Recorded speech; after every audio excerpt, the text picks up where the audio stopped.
Hello and welcome to the latest midweek reflection, which today comes from the 11th chapter of Luke's Gospel, starting at verse 37. While Jesus was still speaking, a Pharisee invited him to dine with him, and he went in and took his place at the table. The Pharisee was amazed to see that he didn't first wash before dinner. Then the Lord said to him, "Now you Pharisees clean the outside of the cup and of the dish, but inside you're full of greed and wickedness. You fools! Did not the one who made the outside make the inside also? So give for alms those things that are within, and see, everything will be clean for you. But woe to you, Pharisees, for you tithe mint and rue and herbs of all kinds, and neglect justice and the love of God. It's these you ought to have practised without neglecting the others. Woe to you, Pharisees, for you love to have the seat of honour in the synagogues and to be greeted with respect in the marketplaces. Woe to you, for you are like unmarked graves, with people walking over them without realising it." One of the lawyers answered him, "Teacher, when you say these things, you insult us too."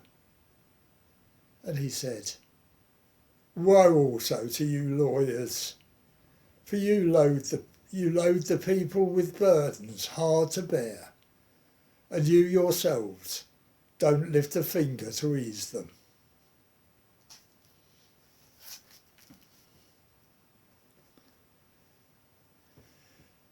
Every time I read this passage, I must remind myself that Jesus is a guest at a dinner table, and his host is a Pharisee. By and large, brought up nicely, we learn the hosts don't look down on their guests, and the guests are usually polite to, or at least don't insult their hosts. But in truth, it's hard to see much of that behaviour on display here.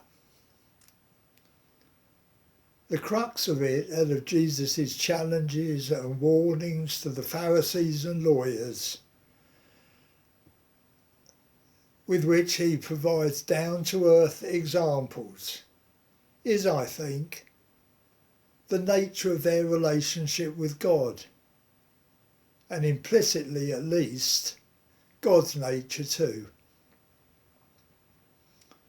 It doesn't take, for example, much thought to know that it's pointless to clean the outside of a cup and leave the inside in a mess.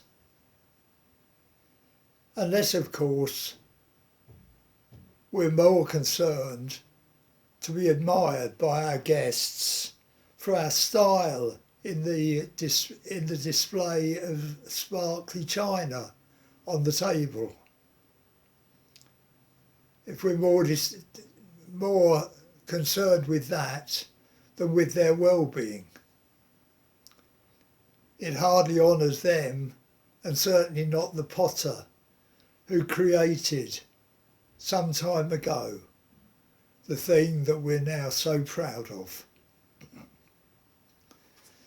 Jesus accuses the Pharisees of being like that, obsessed with reputation and status, wanting the best seat at worship, respected in the street. It's a far cry from the heart of the law and the prophets, summarised famously by Micah as he answers the question, "What does the Lord require of you?" with "to do justice, love kindness or mercy, and walk humbly with your God."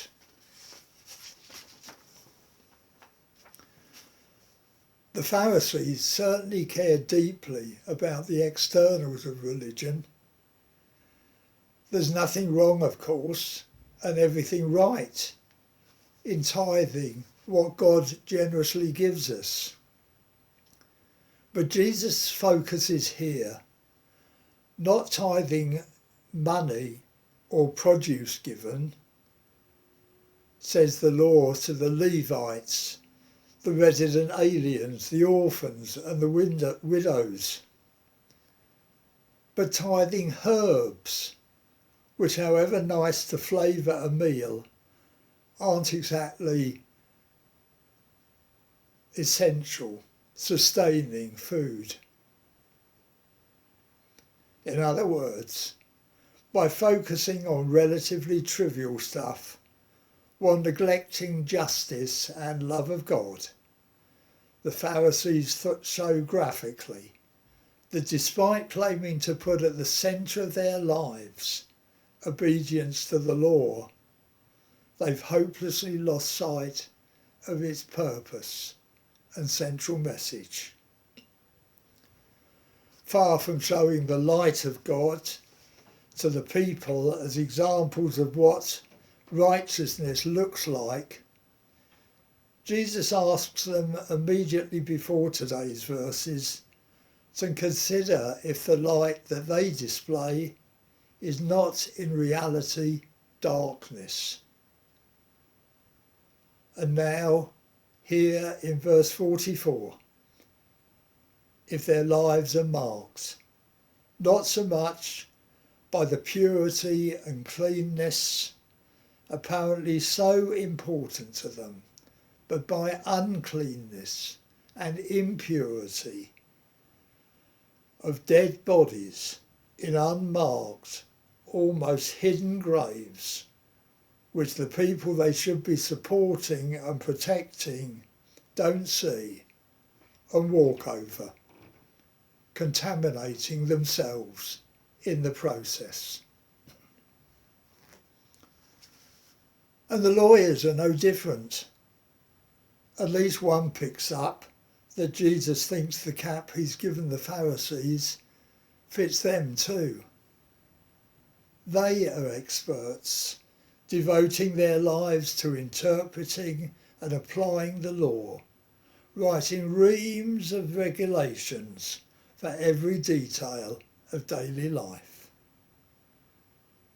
But Jesus sees that far from helping people live righteous, faithful lives, they too have created impossible burdens for them. The Pharisees and the lawyers have such different understanding of the law's purpose to Jesus that they're never reconciled. They fail to hear God speak at the table, and as the party breaks up later, Luke writes in verse 54 that their hostility to Jesus increases and they lie in wait to catch him in something he might say. Words that eerily remind me of Luke's at the end of Jesus' temptations in chapter 4, when he writes, when the devil had finished every test, he departed from him until an opportune time. I don't suppose these experts who spent their lives poring over the scriptures want to trip people up, or to be a hindrance to them in their walk with God.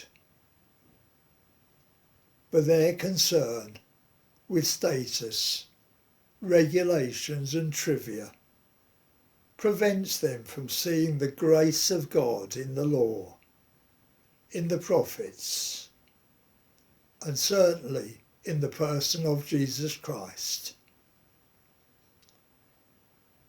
Which leaves us with a question, as Luke often does.